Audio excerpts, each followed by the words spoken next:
Hello my dear students, today in this video I will teach you about preposition. It is a very important and useful topic for the students of class 10 as well as for the students of class 12. तो आइए देखते हैं इस topic से related किस प्रकार का question high school के स्टूडेंट्स के पेपर में पूछा जाता है और किस प्रकार का क्वेश्चन इंटरमीडिएट के स्टूडेंट्स के क्वेश्चन पेपर में जो बोर्ड का पेपर होता है उसमें किस प्रकार का क्वेश्चन पूछा जाता है। तो टॉपिक है आपका प्रीपोजिशन।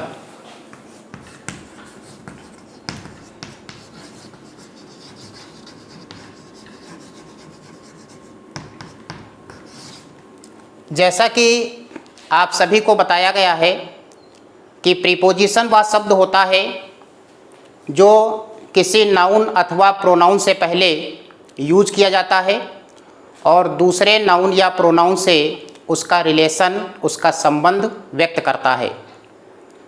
अर्थात इसको रिलेशन शोविंग वर्ड भी कहते हैं, संबंध बताने वाला शब्द। इसकी डिफिनीशन होती है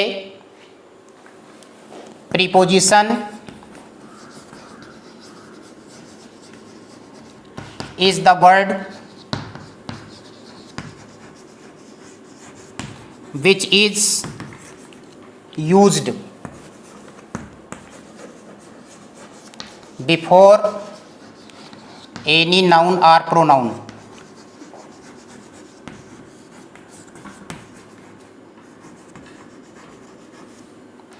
and it shows its relation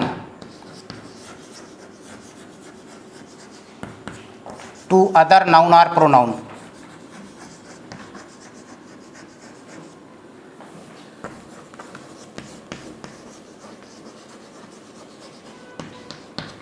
इस प्रकार प्रीपोजिशन की ये डिफिनीशन है कि preposition is the word, preposition वह शब्द होता है which is used before any noun or pronoun, जिसका प्रयोग किसी नाउन अथवा प्रोनाउन से पहले किया जाता है। And it shows its relation, और यह इसका संबंध दर्शाता है to other noun or pronoun, दूसरे नाउन अथवा प्रोनाउन से। अब एक एग्जाम्पल के माध्यम से इसको समझेंगे। जैसे लिखा हुआ है द बुक इज़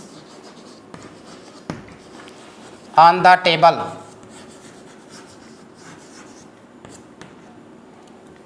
इस एग्जाम्पल में द टेबल से पहले ऑन प्रीपोजिशन का यूज किया गया है और यहाँ पर द टेबल एक नाउन वर्ड है।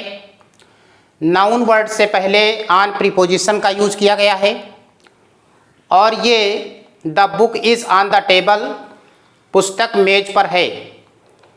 तो ये ऑन प्रीपोजिशन बुक और टेबल के रिलेशन को, संबंध को, स्थिति को दर्शाता है कि पुस्तक कहाँ पर है, मेज पर है।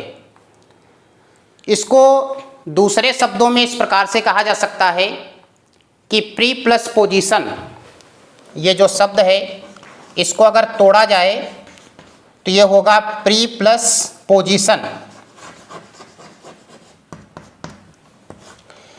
प्री का अर्थ होता है पहले और पोजीशन का अर्थ होता है स्थिति या दशा। तो इस प्रकार से कहा जा सकता है कि प्रीपोजिशन वह शब्द होता है जो हमेशा स्थिति या दशा के अनुसार यूज किया जाता है। अगर किसी की दशा बदलती है, उसकी स्थिति में परिवर्तन होता है तो प्रीपोजिशन भी चेंज हो जाता है। जैसे इस एग्जाम्पल में आप देख रहे हैं कि बुक जो है वो कहाँ है, मेज के ऊपर है। तो अभी स्थिति क्या है, बुक मेज के ऊपर है। अगर इसकी स्थिति को चेंज कर दिया जाए, बुक को मेज से अलग कर दिया जाए, टेबल से अलग कर दिया जाए या बुक को टेबल के नीचे रख दिया जाए, तो बुक की जो पोजीशन है जो स्थिति है वो चेंज हो जाएगी, और जब स्थिति चेंज हो जाएगी तो प्रीपोजिशन भी चेंज हो जाएगा। अगर पुस्तक को मेज के नीचे रखा जाता है तो ऐसी कंडीशन में अंडर का यूज होगा। अगर ये लिखा जाए the book is under the table, तो पुस्तक की कंडीशन, पुस्तक की स्थिति में परिवर्तन हो गया, और जो बुक टेबल के ऊपर की स्थिति में थी, ऊपर रखी हुई थी, उसको जब टेबल के नीचे रखा गया तो ऐसी कंडीशन में प्रीपोजिशन का चेंज होना स्वाभाविक है। तो इस प्रकार हम कह सकते हैं कि प्रीपोजिशन का यूज हमेशा पोजीशन के अकॉर्डिंग होता है कि कोई भी वस्तु या कोई भी व्यक्ति दूसरी वस्तु या व्यक्ति के किस स्थिति में है। अगर कोई व्यक्ति मेरे सामने खड़ा हुआ है तो प्रीपोजिशन दूसरा यूज होगा, और वही व्यक्ति मेरे पीछे आ जाए या मेरे पड़ोस में खड़ा हो जाए तो उसकी स्थिति चेंज हो जाएगी, तो प्रीपोजिशन भी चेंज हो जाएगा। अब आपको देखना है कि हाई स्कूल स्टैंडर्ड पर किस प्रकार का क्वेश्चन इस टॉपिक से पूछा जाता है और किस प्रकार का क्वेश्चन इंटरमीडिएट के स्टूडेंट्स से इस टॉपिक से पूछा जाता है। इन दोनों प्रकार के क्वेश्चंस के बारे में आपको देखना है। तो पहले देखते हैं कि हाई स्कूल के स्टूडेंट्स से इस टॉपिक से कौन सा क्वेश्चन किस प्रकार का आता है। तो हाई स्कूल के स्टूडेंट से जो क्वेश्चन आता है उसमें प्रीपोजिशन को फिल करना होता है। जैसे लिखा हुआ है इट इज 5 o'clock, फिर गैप है, फिर लिखा हुआ है माई वॉच, और इसमें ब्रैकेट में प्रीपोजिशंस दिए हैं, इन है, फ्रॉम है, ऑफ एंड बाई। ये 4 प्रीपोजिशंस दिए हुए हैं और इन्हीं में से जो सुटेबल प्रीपोजिशन होगा उसको इस गैप में फिल करना है। तो इस प्रकार का क्वेश्चन हाई स्कूल के स्टूडेंट्स से पूछा जाता है। तो इसमें बाई का यूज किया जाएगा, क्योंकि जब समय बताया जाता है या समय पूछा जाता है किसी से, तो घड़ी में जो भी समय बचा होता है उसको बताने के लिए वॉच या क्लॉक से पहले बाई प्रीपोजिशन का यूज किया जाता है। वॉच और क्लॉक में क्या डिफरेंस होता है? वो सभी घड़ियाँ जो कलाई में बांधी जाती हैं उनको वॉच कहते हैं, और जो मेज पर रखने वाली घड़ी, दीवार में लगाई जाने वाली घड़ी होती है, ऐसी सभी घड़ियों के लिए क्लॉक वर्ड का यूज करते हैं। तो इस प्रकार का ये क्वेश्चन जो लिखा है ये हाई स्कूल के स्टूडेंट से पूछा जाता है।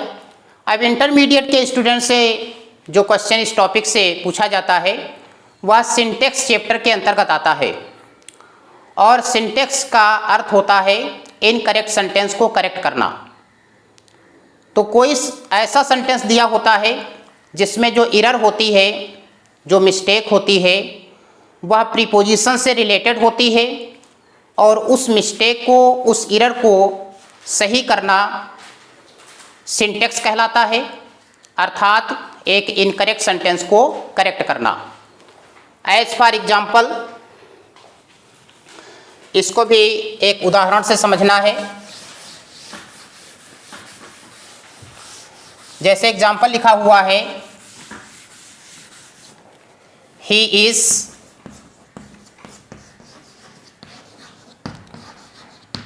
Tired from hard work.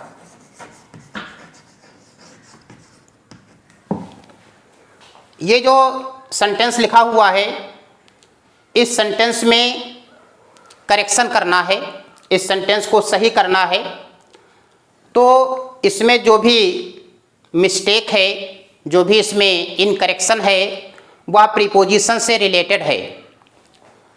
चूँकि टायर्ड के बाद में फ्रॉम का यूज नहीं होता है, तो ये प्रीपोजिशन फ्रॉम हटा करके और इसके स्थान पर ऑफ का यूज किया जाएगा। तो इस प्रकार का जो क्वेश्चन है वह इंटरमीडिएट के स्टूडेंट से पूछा जा सकता है। तो यहाँ पर जो भी करेक्शन किया गया है वह करेक्शन प्रीपोजिशन से रिलेटेड है। इस प्रकार इस टॉपिक से संबंधित दोनों क्लासेस के स्टूडेंट्स के लिए क्वेश्चंस पूछे जा सकते हैं। दोनों को बहुत ही गंभीरता के साथ इस टॉपिक को समझना है। अब मैं आज कुछ प्रीपोजिशंस के बारे में बताऊंगा कि इन प्रीपोजिशंस का यूज कहाँ पर होता है और किस प्रकार से होता है। तो आइए देखते हैं मेक मेन वर्ब को लेकर के। मेक ये मेन वर्ब का फर्स्ट फॉर्म है। इसका अर्थ होता है किसी चीज़ का निर्माण करना, बनाना। और इसका सेकंड और थर्ड फॉर्म मेड होता है। आप जानते हैं कि प्रत्येक मेन वर्ब के 5 फॉर्म्स होते हैं। इसका जो फोर्थ फॉर्म है वह मेकिंग होगा और फिफ्थ फॉर्म मेक्स होगा। इस प्रकार आज आपको ये देखना है कि मेक मेन वर्ब या इसके किसी भी फॉर्म के बाद कौन कौन से प्रीपोजिशंस किस किस सिचुएशन में, किस किस कंडीशन में यूज किए जाते हैं। तो मेक के बाद में या मेक के किसी भी फॉर्म के बाद में या तो बाई का यूज होता है या ऑफ का यूज होता है या फ्रॉम या इन। मोस्टली जो प्रीपोजिशंस यूज होते हैं वो ये हैं बाई, ऑफ, फ्रॉम या इन। अब किस कंडीशन में मेक के बाद में बाई का यूज होता है ये देखना है आपको। तो जब कोई चीज़, कोई वस्तु बनाई जाती है तो वो किसी न किसी के द्वारा बनाई जाती है। जब कोई वस्तु किसी के द्वारा बनाई जाती है तो मेक या मेक के किसी भी फॉर्म के बाद में हमेशा बाई प्रीपोजिशन का यूज करते हैं। जैसे लिखा हुआ है दिस चेयर इज मेड, फिर गैप है एन एक्सपर्ट कारपेंटर।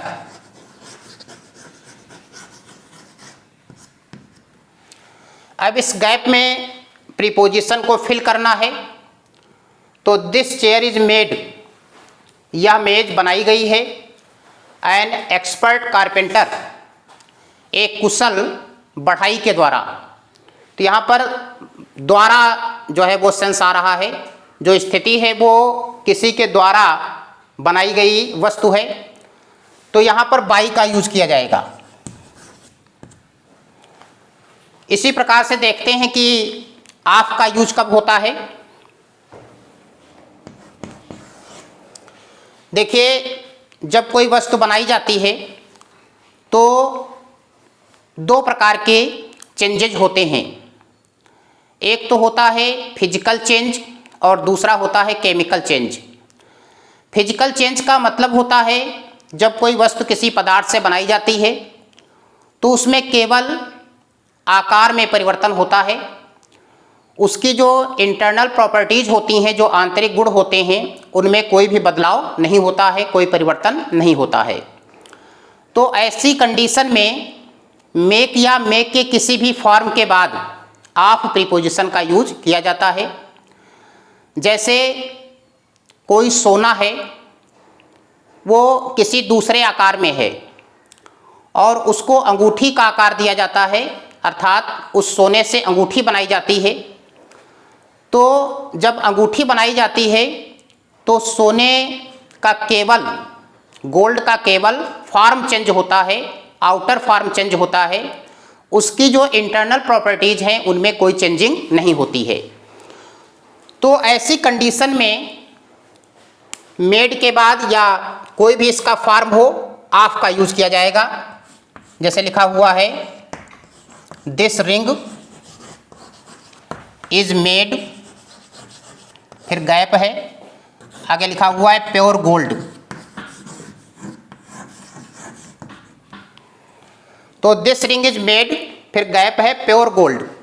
तो इस कंडीशन में देखिए यह अंगूठी जो बनी है तो शुद्ध सोने की बनी हुई है, इसमें कोई भी रासायनिक परिवर्तन नहीं हुआ है, इसमें केवल भौतिक परिवर्तन हुआ है। जो सोना पहले किसी दूसरे रूप में होगा उस सोने को अब रूप दे दिया गया अंगूठी का। तो ऐसी कंडीशन में ऑफ का यूज किया जाएगा। इसी तरह से फ्रॉम का यूज कब होता है? जब कोई वस्तु किसी पदार्थ से बनाई गई हो और उसमें केमिकल चेंजेज हो गए हों, रासायनिक परिवर्तन हो गए हों। रासायनिक परिवर्तन वह परिवर्तन होता है जिसके अंतर्गत जब कोई वस्तु किसी पदार्थ से बनाई जाती है तो फिर से उसको उस रूप में, पहले वाले रूप में नहीं लाया जा सकता है। जैसे दूध से दही या घी बना दिया गया, तो अब अगर आप चाहें कि घी या दही को फिर से दूध के रूप में चेंज कर दें, बदल दें, तो ऐसा पॉसिबल नहीं है। या लकड़ी को जला करके कोयला बना दिया जाए और उसके बाद में ये चाहा जाए कि फिर से ये कोयला लकड़ी बन जाए, तो ये पॉसिबल नहीं है। तो ऐसे जो परिवर्तन हैं उनको केमिकल चेंजेस कहते हैं।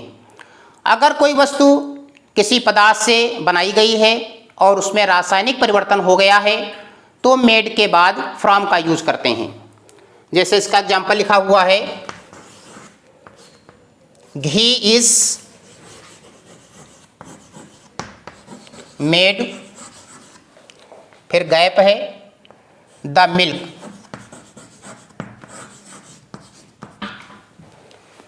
तो देखिए इस सेंटेंस में घी जो बना है वह दूध से बना, तो यहाँ पर जो केमिकल चेंज हो गया है इस कारण से मेड के बाद फ्रॉम का यूज किया जाएगा। अब अगला प्रीपोजिशन आता है इन। इन का यूज किस कंडीशन में करते हैं इसको देखना है। जब कोई वस्तु किसी स्थान, किसी देश, किसी शहर या किसी गांव में कहीं भी बनाई जाती है तो जो प्लेस होता है उस प्लेस के पहले इन का यूज किया जाता है। आपने देखा होगा कोई भी प्रोडक्ट होता है तो उस पर लिखा होता है कि ये कहाँ बना हुआ है। मेड इन इंडिया है, मेड इन जापान है, मेड इन चाइना है, कहाँ बना हुआ है। तो मेड के बाद और उस प्लेस के पहले बीच में इन का यूज होता है। जैसे लिखा हुआ है दिस वॉच इज मेड, इसके बाद गैप है, फिर लिखा हुआ है जापान। तो देखिए इस कंडीशन में दिस वॉच इज मेड और जापान आया है, जापान प्लेस है, इसलिए इसके पहले और मेड के बाद किसका यूज करेंगे? इन का प्रयोग करेंगे। तो इस प्रकार से ये वो क्वेश्चंस हैं जो हाई स्कूल स्टैंडर्ड के स्टूडेंट से पूछे जा सकते हैं और इसी से रिलेटेड क्वेश्चंस इंटरमीडिएट के स्टूडेंट्स के लिए भी आते हैं, जिनमें उनको प्रीपोजिशन फिल नहीं करना होता है बल्कि प्रीपोजिशन की जो एरर होती है, जो मिस्टेक होती है, उसको सही करना होता है। उनके लिए सेंटेंस में गैप नहीं होगा, पूरा सेंटेंस लिखा होगा और उसमें प्रीपोजिशन से रिलेटेड जो एरर होगी, जो मिस्टेक होगी, उसको सही करना होगा। इसी प्रकार से इसी क्रम में मैं आज दूसरी वर्ब को लेता हूँ और उस वर्ब के बाद भी आपको समझना है, देखना है कौन कौन से प्रीपोजिशंस किस किस कंडीशन में यूज हो रहे हैं। दूसरी मेन वर्ब है जंप। जंप का अर्थ होता है कूदना। जंप ये मेन वर्ब का फर्स्ट फॉर्म है और इसका सेकंड और थर्ड फॉर्म ईडी जोड़ने से बनता है, अर्थात जंप्ड जंप्ड होता है। जंप फर्स्ट फॉर्म है, सेकंड और थर्ड फॉर्म होगा जंप्ड, थर्ड भी होगा जंप्ड,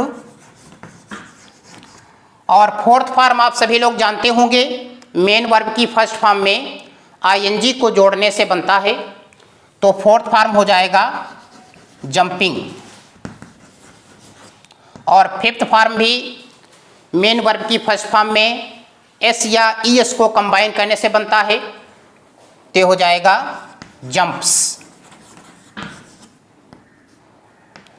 इस प्रकार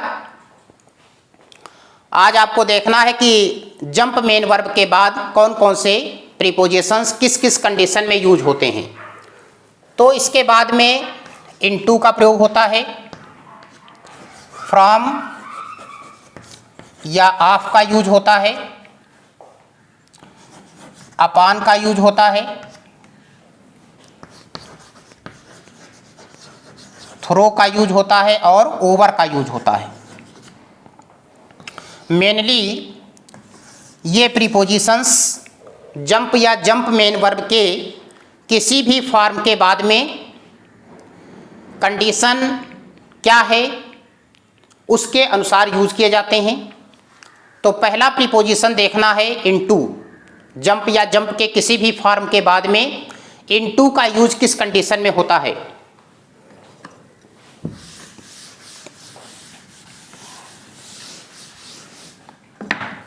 नंबर 1 इनटू का प्रयोग। देखिए, जब कोई व्यक्ति कहीं से कूदता है तो पहले जिस स्थान पर वह रुका होता है, बैठा होता है, खड़ा होता है, उस स्थान से उसका अलगाव होता है, सेपरेशन होता है। और अगर वह किसी चीज़ के अंदर कूदता है तो अंदर कूदने की स्थिति में प्रीपोजिशन इनटू यूज किया जाता है। फॉर द एग्जाम्पल, कुछ बच्चे नदी के पुल पर खड़े हुए हैं और वो नदी के पुल से नदी में कूद रहे हैं, तो उन बच्चों का अलगाव होता है पुल से और वो कूद रहे हैं नदी के अंदर।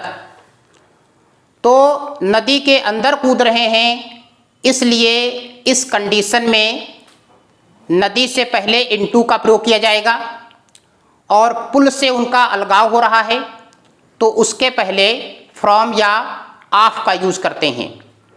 फ्रॉम और ऑफ दोनों का यूज सेपरेशन की कंडीशन में होता है, अलगाव की स्थिति में होता है। तो एग्जाम्पल से देखना है, द बॉयज वर जंपिंग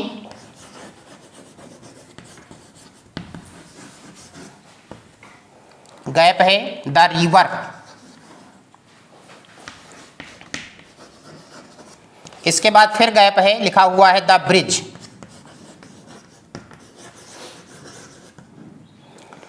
तो इस एग्जाम्पल में दो गैप्स दिए हुए हैं। एक गैप है द रिवर से पहले और दूसरा गैप है द ब्रिज से पहले।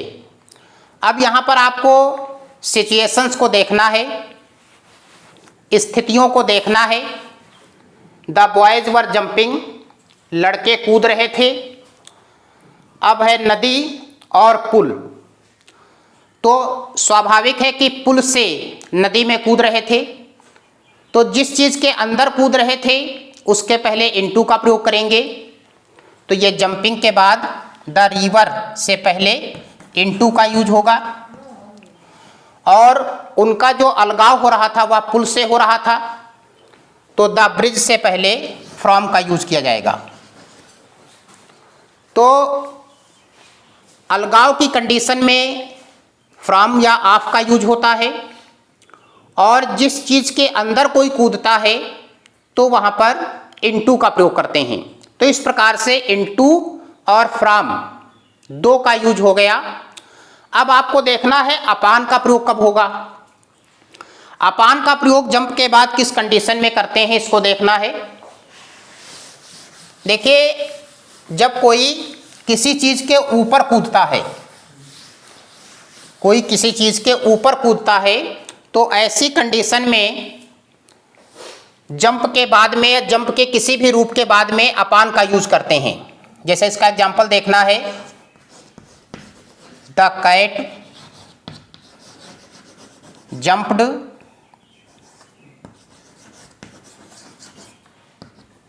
फिर गैप है, लिखा हुआ है द फ्लोर, फिर गैप है द टेबल। तो इस एग्जाम्पल में जो कंडीशन बन रही है, जो सिचुएशन है, वह है कि बिल्ली कूदी, तो फ्लोर मीन्स होता है फर्श और द टेबल मीन्स मेज। तो बिल्ली पहले मेज पर बैठी हुई थी और वह फर्श के ऊपर कूदती है। तो इस कंडीशन में फर्श पर कूदती है, तो यहाँ पर यूज होगा अपान का, और मेज से उसका अलगाव होता है, तो इस कंडीशन में द टेबल से पहले यूज होगा फ्रॉम का। यहाँ पर यूज करेंगे अपान और यहाँ पर यूज होगा फ्रॉम। इस प्रकार से आपने समझा जंप के बाद या जंप के किसी भी फॉर्म के बाद अपान का यूज किस कंडीशन में होगा। अब आपको देखना है थ्रो का यूज किस कंडीशन में होता है। देखिए, जब कोई किसी वस्तु के बीच से होकर के जंप करता है, कूदता है, तो ऐसी कंडीशन में जंप या जंप के किसी भी फॉर्म के बाद में थ्रो का यूज किया जाता है। जैसे कुछ पैसेंजर्स किसी ट्रेन के कंपार्टमेंट में यात्रा कर रहे हैं, बैठे हुए हैं, अचानक उस कंपार्टमेंट में कोई ऐसी घटना घटित हो जाती है जिसके कारण से उन सभी पैसेंजर्स को अचानक उस कंपार्टमेंट के बाहर निकलना होता है। तो कुछ तो उसमें जो गेट होता है उस गेट से निकलते हैं, कुछ जल्दी में उसमें जो इमरजेंसी विंडो लगी होती है उस विंडो से जंप कर जाते हैं। तो जब कोई उस विंडो से जंप करता है तो वहाँ पर जंप के बाद थ्रो का यूज करते हैं। इसी प्रकार से आपने देखा होगा कि स्कूल्स अथवा कॉलेजेस में जो गेम्स होते हैं, उन गेम्स में एक रिंग होता है, लोहे का घेरा होता है, और उस लोहे के घेरे के चारों तरफ केरोसिन ऑयल से भीगा हुआ एक कपड़ा लपेट दिया जाता है। इसके बाद उसको जला देते हैं और फिर उस जलते हुए घेरे से बच्चे कूदते हैं। तो जब बच्चे कूदते हैं तो वहाँ भी थ्रो का यूज किया जाएगा। ऐसी कंडीशन में जब कोई किसी के बीच से होकर के कूदता है, ऐसी कंडीशन में जंप या जंप के किसी भी फॉर्म के बाद में थ्रो का यूज किया जाता है। जैसे लिखा हुआ है the boys were jumping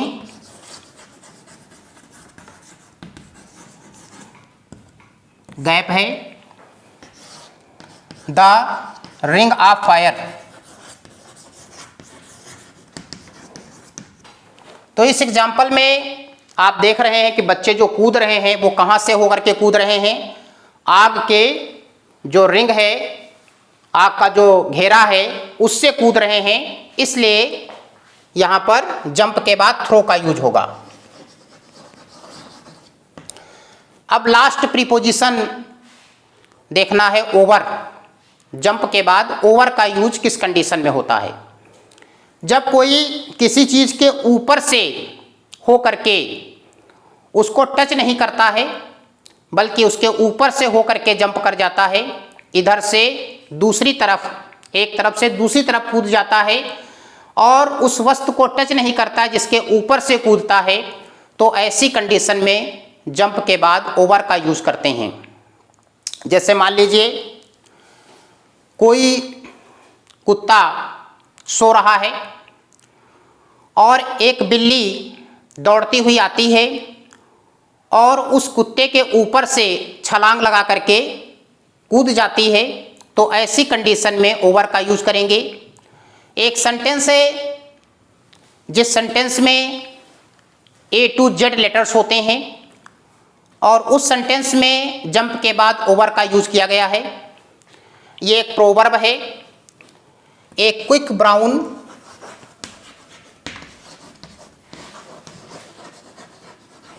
fox jumps over the lazy dog.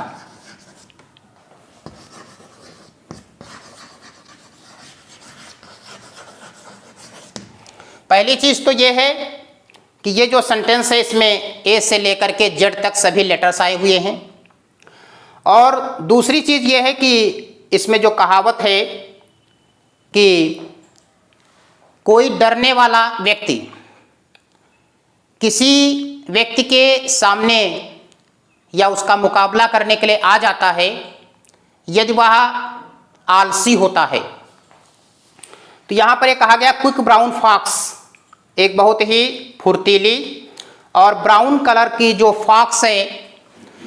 देखिए एक चीज बता दूं मैं, फॉक्स मीन्स मोस्टली लोग समझते हैं कि लोमड़ी होती है। ये लोमड़ी नहीं बल्कि ये मैस्कुलिन जेंडर होता है। ये फॉक्स वर्ड जो है ये मैस्कुलिन जेंडर है और इसका फेमिनाइन जेंडर होता है विक्सन। ये कंपटीशन में आता है कभी कभी। फॉक्स का स्त्रीलिंग होता है विक्सन। विक्सन मीन्स लोमड़ी होती है और फॉक्स मीन्स लोमड़ा होता है। ये मैस्कुलिन जेंडर है और ये आपका फेमिनाइन जेंडर है। तो क्विक ब्राउन फॉक्स जो है वो जंप कर जाती है लेजी डॉग के ऊपर से। ये कहावत है कि आलसी व्यक्ति जो होता है, आलसी व्यक्ति का मुकाबला वो लोग भी करते हैं, वो लोग भी नहीं डरते हैं उससे जो लोग उससे डरने वाले होते हैं। अर्थात कुत्ते से जो लोमड़ा है या लोमड़ी है वो डरती है, लेकिन अगर वो लेजी डॉग है तो फिर वही जो लोमड़ी है या लोमड़ा है वो उसके ऊपर से होकर के जंप कर जाता है, वो कुछ नहीं कर पाता है। ये एक कहावत है और ये सेंटेंस ऐसा है जिसमें जंप के बाद ओवर का यूज किया गया है।